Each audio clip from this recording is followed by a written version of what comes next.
Welcome to The Art of Medicine, the program that explores the arts, business, and clinical aspects of the practice of medicine. I'm your host, Dr. Andrew Wilner. Today, I'm excited to speak with Dr. Daniel Laby. Dr. Laby is a former assistant professor of ophthalmology at Harvard Medical School, a pediatric ophthalmologist, and the author of two books, including Eye of the Champion, which we're going to discuss today. But first, I'd like to thank our sponsor, locumstory.com. Maybe you're curious about locums and how it might fit into your career story. But do you know all the different reasons physicians choose locums and how it works for them? At locumstory.com, you can hear firsthand stories as diverse as physicians themselves. There's not one solution for everyone. The variety of opportunities might surprise you. Locum Story is an unbiased educational resource. It has tools that let you explore trends in your specialty and compare different locums agencies. There's even a simple quiz to see if locums is right for you. Do your own research at locumstory.com. It's easy. One more thing, there's a new link with every podcast. Just click fan mail and you can text me. I'd love your feedback and suggestions. Well, now to my guest. Welcome, Dr. Daniel Laby. Thank you. Thank you, Andrew. Looking forward to this. Yeah, well, I'm excited. And, everybody, well, just about everybody has two eyes, and vision is pretty critical. And you started with children, which I think is pretty, I can't imagine anything more difficult than trying to do, an eye exam on a squirming little kid. So there must have been some other appeal. What was that? Well, taking care of kids, frankly, is easier than taking care of adults. Adults come in with a long list of questions and problems and discussion things and going all different places, whereas kids come in and just tell you what they see. And either they see it or they don't, and that's all. And if they're really young, they don't even tell you anything. So it becomes a very one-way exam where I detect everything and make the diagnoses and treatment. So it keeps me young. It's fun to play with the kids, to be with the kids. And, we're making an impact on somebody who has many, many years to their life ahead of them. Yes, it's a good Uh, investment. So what are you doing now? so now I still do both. 2 days a week I see kids in the office, and then the rest of the week, which is really 5 days a week, I'm doing sports vision, working with athletes, trying to discover new ways to help athletes perform better, why they perform well, trying to understand that, and generally learn. All right, so here's a vision question. When you go to the eye doctor, they put up the big E chart, and 2020 has always been, that's perfect vision. First of all, what does 2020 mean? Well, I would start by saying 2020 is definitely not perfect vision. Um, let's think about 2040, we'll say. That's a little bit less than 2020 in terms of vision. 2040 means that you can see from 20 feet what the normal average person can see from 40 feet. And so that means you have to be 20 feet closer than the average person to see the same thing. Now, if you have 20/20 vision, you see from 20 feet what the normal person sees from 20 feet. You're both 20 feet away. Therefore, you must be normal.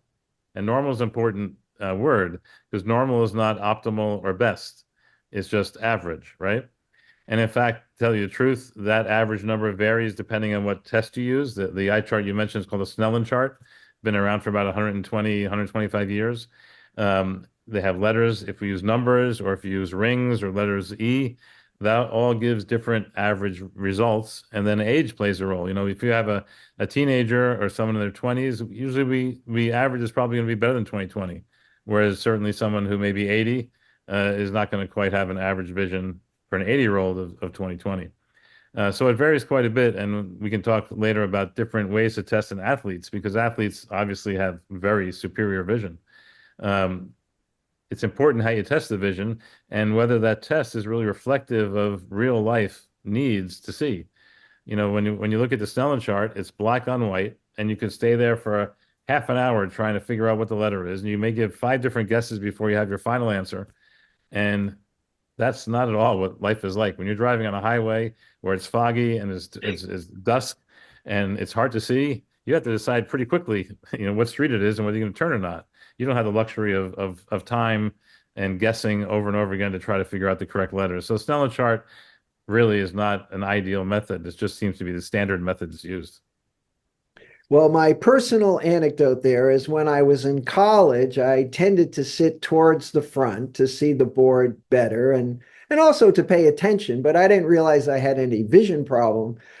But when I was driving, I noticed that I routinely missed the exits because by the time I could read the number or where it was, zing, I Yep. was past the exit. So that's when I went to the eye doctor. So you mentioned something earlier that I thought was interesting. Do athletes have better vision than the average person? So just like the average person is what is an average person? What is an average athlete is equally perplexing. We really have to think about the different athletes in different sports. And we've written many papers about many different sports, what the vision is. Because no one had really been, when I started doing this work in 1992, 93, 30 odd years ago, no one really had even just described what normal is. And if you don't know what normal is, an athlete, you can't tell if they have a problem or not. And so we started looking in baseball as our first group. We worked with the Los Angeles Dodgers starting in 1992. And we wrote a paper in 1996. In fact, the first paper published in the standard ophthalmic literature on sports vision, because sports vision often was looked at askew by most regular ophthalmologists, will say, as not being true science and so forth. And we wanted to make sure we did it the right way. And we published this paper in the American Journal of Ophthalmology about what the average vision of a baseball player is. And if you use the Snellen chart, which is what we used then, the average vision is 20 over 12.5. So that means that they can see from 20 feet what the average person had to be 7.5 feet closer, 12.5 feet away from the eye chart to see the same thing. So they definitely had better vision. We learned that actually by having a regular chart the first year and everybody read the whole chart. And we realized this isn't working too good because the bottom of the chart was 2015. And so we ended up having to put people twice as far away than we should have if we had used the chart correctly to change 20 over 15 to 20 over 7.5, which at 7.5 is basically the limit, the understood limit of human vision, 20 over 7.5. So when you mentioned earlier, what's great vision, what's the best vision possible, it's not 20/20, it's 20 over 8 or 20 over 7.5. That's the best vision possible. So if you go into the eye doctor who says you have the best vision possible, your listeners should chirp up and say, I don't think so. Best vision possible is 20 over 8. I'm only 20/20. All right. Now, this is a medical podcast, and I don't want you to get too granular, but I wonder, can you tell me what is it about the eyeball, or is it the brain? I'm a neurologist, so I'm interested in that part of the vision that makes 20 over 8 the best you can do. Why can't it be 20 over 6? Yep. And so you want to think about the system like a camera, like the old film cameras we used to have, where we have a lens, you have to focus, you have film in the back of the camera, and you have to process the film obviously afterwards. Well, if the lens wasn't quite focused, then you're not going to get a 20 over 8 picture, right? You're going to get a 20/40 picture. And we solved that, as you know, with a pair of glasses to change the refractive error, the focusing power of the eye, in order to make it correct. But then we have the internal parts of the camera. And if those internal parts of the camera are fogged or scratched or dirty with dust, that's like a cataract, if you will. That's going to interfere with the way the light comes in towards the film. And it's not going to be sharp either. Certainly not sharp at the levels we're talking about. Then you have the film itself. Well, remember there was something we used called ASA, now they call it ISO on cameras, which is looking at basically how grainy or how sensitive the film is. And so if you have little pieces of, I think silver halide or something, whatever that film is made on, that are far apart, then if a piece of an image falls between those two little pieces of chemical, you're not going to see it because it's not going to activate either one of those pieces. If you have a tight array of those little elements, you're going to have a much better, much sharper picture. The pixels on a computer screen, same kind of thing. Or a camera, the new Apple phones with all these megapixels of who knows how many thousands, that all is going to increase the resolution versus what we had, which was terrible, I guess. So they tell me 20 or 30 years ago in terms of pictures. Good to me, but so that's the film. So if the film is not good, that's the retina in the eye. And so depending on that retina, people that are very nearsighted, for example, have retinas that tend to be stretched. And so the photoreceptors are further apart, like those grains of film on the camera, you're not going to have as sharp a picture. So someone who has a highly nearsighted person, a high myope, we're not going to expect to have the 20/8 vision. We'd be happy with 20/20 and even 20/25 if it was like a -15 or something power lens that they need to in order to see properly. And then we have the development, and development is our brain. And as a neurologist, you can appreciate that a good portion of the brain is related to vision one way or the other, whether it's, actually seeing what you're seeing or reacting to what you're seeing or in the peripheral vision, motion detection, all the different pieces that go into appreciating the world. I don't want to equate, people that don't hear with people who don't see, but my sense is that people who don't see may be in a more tough spot than people who don't hear, especially if you had that sense when you're younger and you grew up with it. In other words, losing it. So that's the development. And all of it has to work perfectly in order to get that 20/8 vision. And we can't get the 20/6 because we don't have enough megapixels in our camera, for example. We're just not able to do that. But it also depends on the test. Remember, I mentioned that if it's the letter test or the number test, or if it's a letter C or letter E test, that'll make a difference. It depends what we're trying to distinguish. Are we trying to identify a target or determine differences in depth? Our depth perception actually is a lot better than our ability to detect actually differences in lines. You can look at something that when you look at it with your eyes, you don't see any difference. When you put your 3D glasses on, you detect the 3D difference. We're more sensitive in that regard, comparing what each eye is seeing, whether there's a difference there. So it really varies on the test. It varies on what you're asking, the person to do or the eyes to do or the visual system to do. But pretty much 20/8 in that range is the best. No one's going to get to 20/1, for example. So I'm thinking you got a young guy and he wants to be a baseball player, and so it turns out he's really good at hitting home runs because he's, strong and paying attention and he's got good stance. But maybe part of that talent is really that he can see the ball better than most. And so, do you think that the system just selects for people with better vision? Is that how it happens? My own personal story in Little League, I was pretty good when I was younger in Little League. And then it got to the point where the pitchers were getting better and they were throwing faster and I couldn't, do well with the pitch and I wasn't very good anymore and went to med school. So there's no question that you'll get to a point where your skill isn't good enough to succeed, right? And everyone's going to have a different level there. And if you're really good, you'll never get to that point because you'll be a Major League Baseball player. And so it really varies quite a bit in that regard. But it's really the total package. It's not that you have to have 20/6 or 20/8 or 20/10 vision. In fact, you don't even need to have the average 20/12 because that's just average, right? The people, there's a joke about you finish medical school, the bottom of your class, what do they call you? And they call you doctor, right?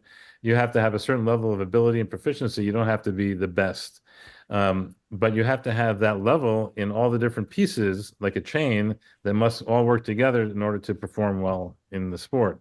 And that's true of any sport, to tell you the truth. They just have different levels of need for different skills. But if you have that, then you can be good. In fact, players like Manny Ramirez, if you remember him from a few years ago, he wasn't the best in any one of the things we tested, but he was really good in everything. And that total package is what made him, what he was in terms of playing. And reports of Babe Ruth are similar to that from reports from the 30s. And so you don't need to be the best. You just need to have enough ability to perform. And if you have all those pieces, you'll get all the way to Major League. If you have a few of them, but not enough of them, at some point, the pitchers are going to be better and you're not going to make it. But when you did look at, 100 major league players, was their vision in aggregate better than average? Absolutely. The average being 20/12 for the sharpness, acuity part of it, compared to 20/20, if you will, average for the general population, a statistically significant difference. When we look at hand-eye coordination, reaction time measures, we find them equally different between the two groups.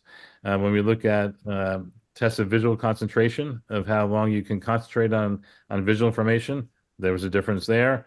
When we look at a newer test of vision, which not only incorporates the size of the target, and this is what we use now routinely, size of the target, We add contrast. We have lower contrast targets, and we have targets that are only shown to the subject for a very short time, 200 milliseconds, for example, a very short flash. And so you have to recognize the target correctly based on its small size, faintness, because it's low contrast, and only having to view it for a very short time. And when you look at those results between general population and the baseball players, again, the statistically significant difference, and those differences predict performance. Actually, they relate to batting in-game batting metrics called plate discipline metrics. In other words, walk rates, how often someone walks, how often they swing at strikes in the strike zone, pitches in the strike zone. Those all correlate. So actually correlates to performance on the field. Wow. So is this going to be part of the selection process?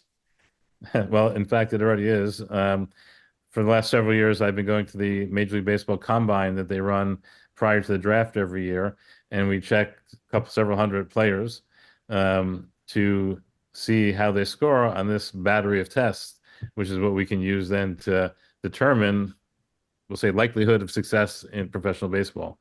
Now, each club, takes that information and does what they want with it. Some clubs ask me directly, what do I think? What's going on here? Some clubs, for example, if they have a guy who's in college batting really well and doesn't score that well on the test, then that might be someone who I call them a diamond in the rough, right? Someone who performs already good. If we get the vision stuff tuned up, then when they get to the pros, they may even be better.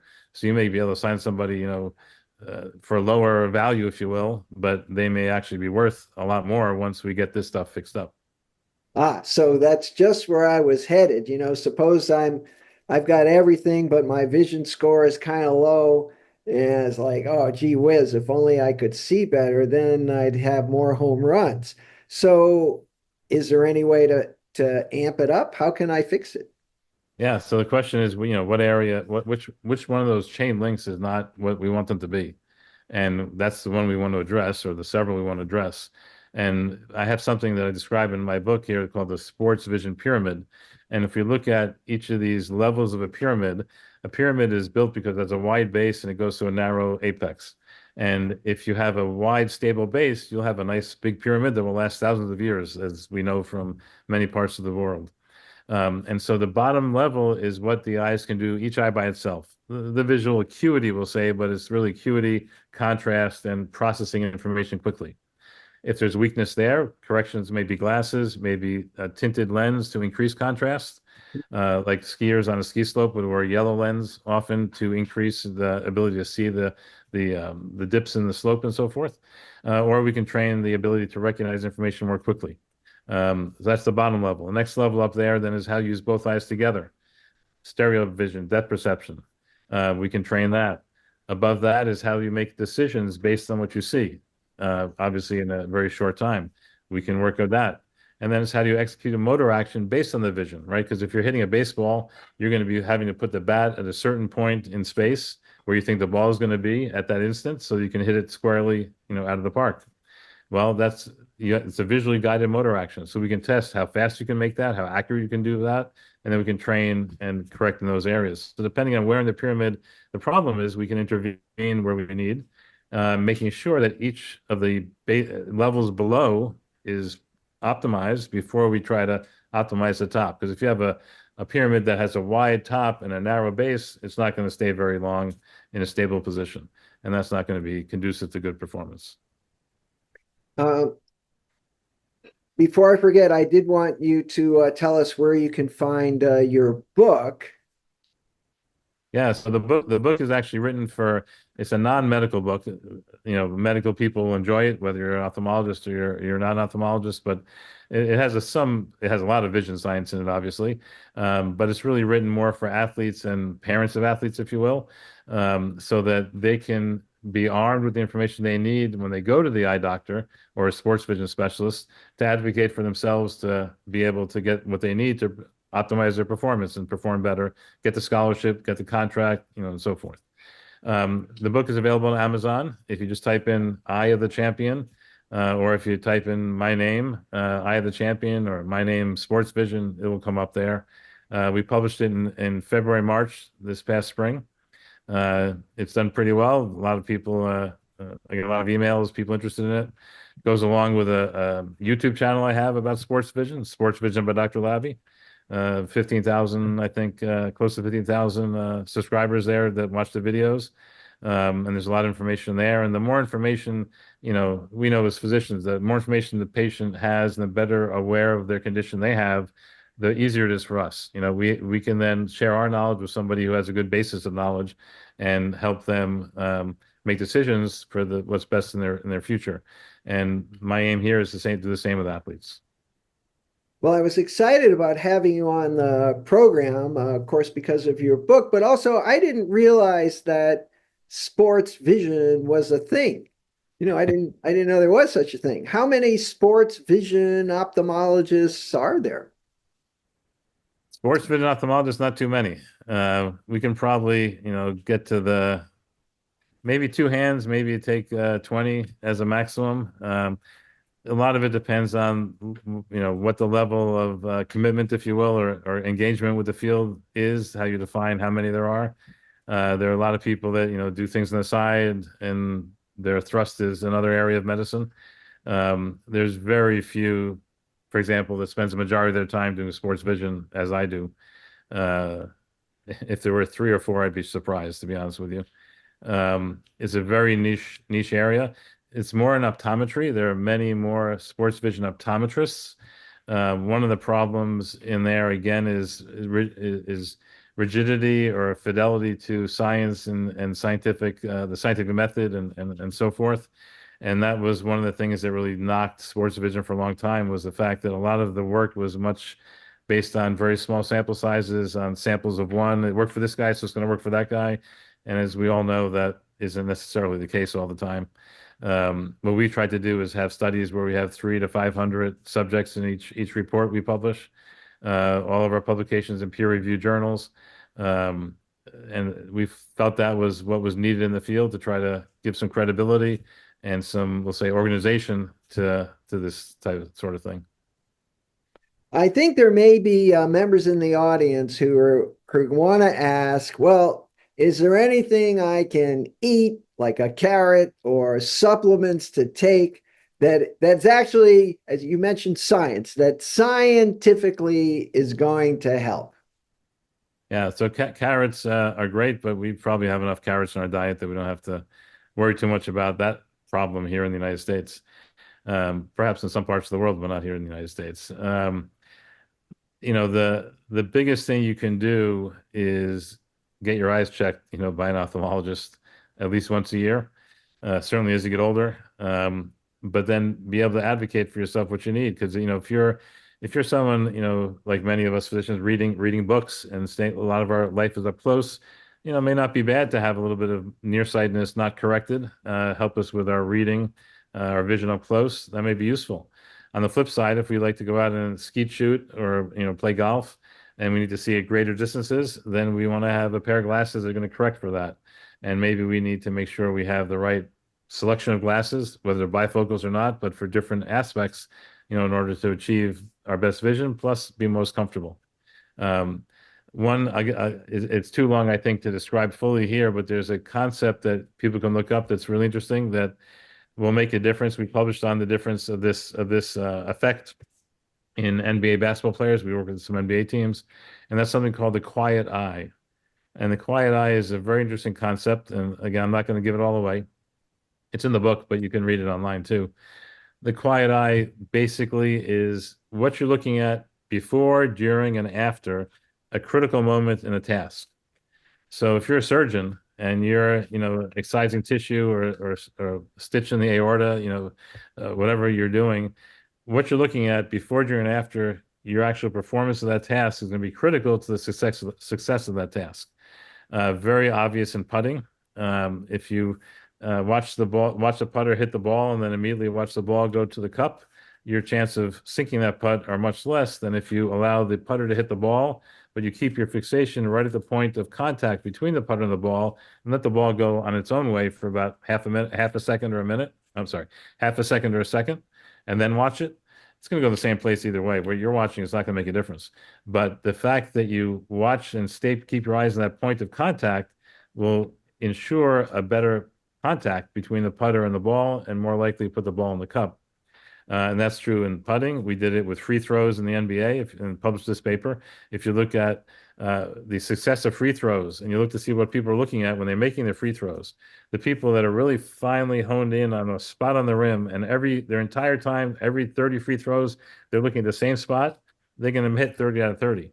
You get the guys who hit 14 or 15, they're looking all over the backboard, all over the rim. You see the fixation points all over the place, and they're less successful, 50% less successful. And that's true in baseball. We've seen that.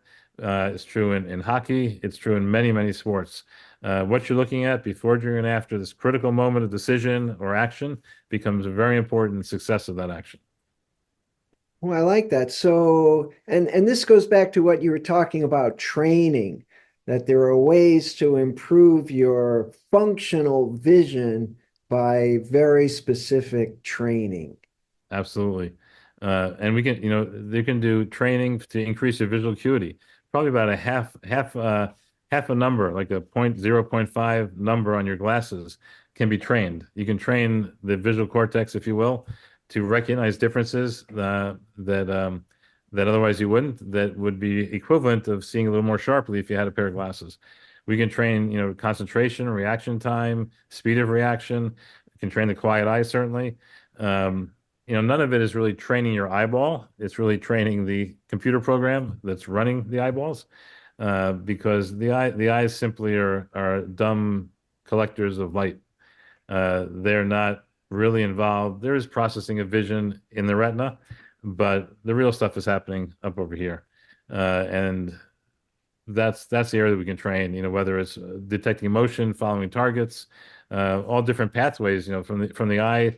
We think about the pathway, the vision pathway, eye back to the back of the head, occipital cortex, and then forward.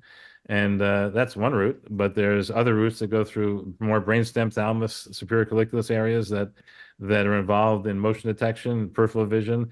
There's ear information that's fed into this computer that's determining what we're seeing as well. There's previous experience that are affecting what we're seeing. There are biases that based on what we think is going to happen that's going to affect what we actually see. We can't pay attention to everything our eyes see. Our eyes see, lots of information in the room. But right now I'm looking at you. I'm not looking at all at what's happening in the periphery. My brain's suppressing that information. Well, I get the information is going in from the eyes, but the brain's turning it off. And if something happens out there, I may or may not see it depending on where it is and how it moves. So all of this stuff can be evaluated. If you're a basketball player, what's happening out here is critical. If you're a baseball player, it's really what the pitcher is doing in front of you what's important. So each sport has a different set of needs, and you need to understand what sport we're playing and what vision we want to improve. Well, this is really fascinating. I have one last question. And, we're getting very technologically sophisticated. There's experiments now where we can implant electrodes in the brain and connect them to a computer via Bluetooth and, even to help people with speech, figure out what they're going to say. Are there any prosthetic ways, bioprosthetics, to make our vision better? Well, I don't know. These seem to be prosthetic to me. Certainly glasses, lenses, what I call prosthesis, if you will. We don't really consider it that, but that's really what it is. When we're looking at elite athletes, the differences are so small, for the visual abilities that the current state of technology for implants is far too gross. Retinal implant, people only can see dark and light, really. Maybe pick up a big shape, but that's about it. And we're way on the other end of the spectrum in terms of elite vision, for an athlete. And so there isn't anything in that regard. Now people are looking at whether transcranial stimulation, whether it's electricity or magnets, can make a difference here, specifically in training.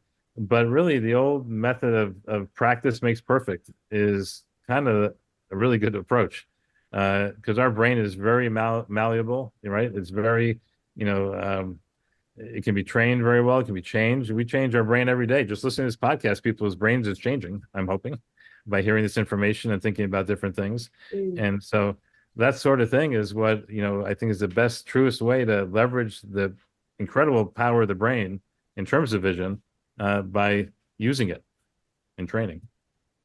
Fantastic. Dr. Daniel Laby, thanks for joining me on The Art of Medicine. My pleasure. Thanks for having me. It's great fun. Before we close, I'd like to give another thanks to our sponsor, locumstory.com, a resource where providers can get real, unbiased answers about locum tenens. I'm Dr. Andrew Wilner. See you next time.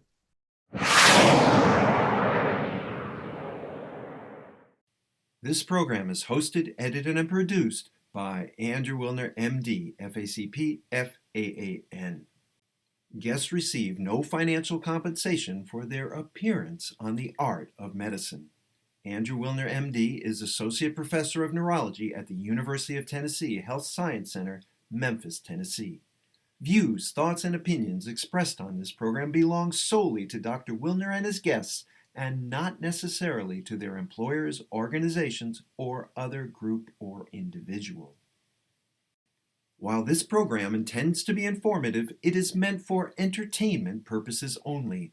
The Art of Medicine does not offer professional financial, legal, or medical advice. Dr. Wilner and his guests assume no responsibility or liability for any damages, financial or otherwise, that arise in connection with consuming this program's content. Thanks for watching.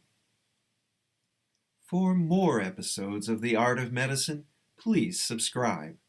www.andrewwilner.com